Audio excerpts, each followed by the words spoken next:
कहते हैं कि क्रोध में व्यक्ति खुद का भी नहीं रहता। क्रोध में व्यक्ति अर्थहीन बातें करने लगता है।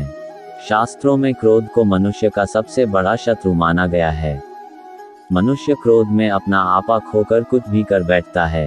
क्रोध और आंधी को एक समान बताया गया है। दोनों के शांत होने पर ही पता चलता है कि नुकसान कितना हुआ है। लेकिन मनुष्य के क्रोध का कारण क्या है? भगवान श्री कृष्ण ने गीता में इस बारे में बताया है।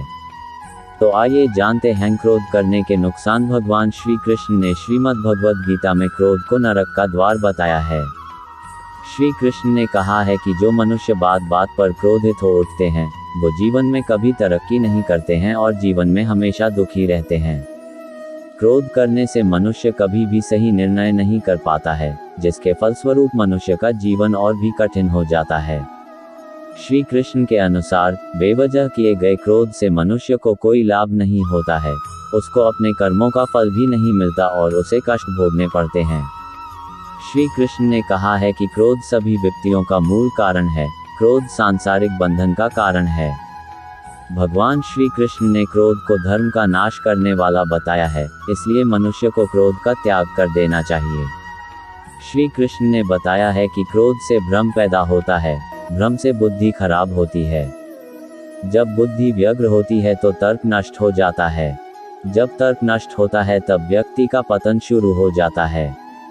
श्री कृष्ण ने भगवद गीता में क्रोध के कारण के साथ ही इसका निवारण भी बताया है। कर्म करते रहें। श्रीमद् भगवद गीता के अध्याय 2 में लिखा है कि मनुष्य को निरंतर कर्म करते रहना चाहिए तथा फल की इच्छा नहीं करनी चाहिए और किसी भी कार्य को करने से पहले उसके परिणाम को जान लेना चाहिए। मनुष्य को संयम के साथ कार्य करना चाहिए तथा नित्य नियम से भगवान की भक्ति करनी चाहिए और हमेशा धर्म के मार्ग पर चलना चाहिए। भगवद गीता के माध्यम से क्रोध का विश्लेषण। ऐसा कहा जाता है कि हमें अपना गुस्सा जाहिर नहीं करना चाहिए, हमें अपने गुस्से को समझाना चाहिए। प्यार का इजहार करना सबसे सुखद एहसास होता है।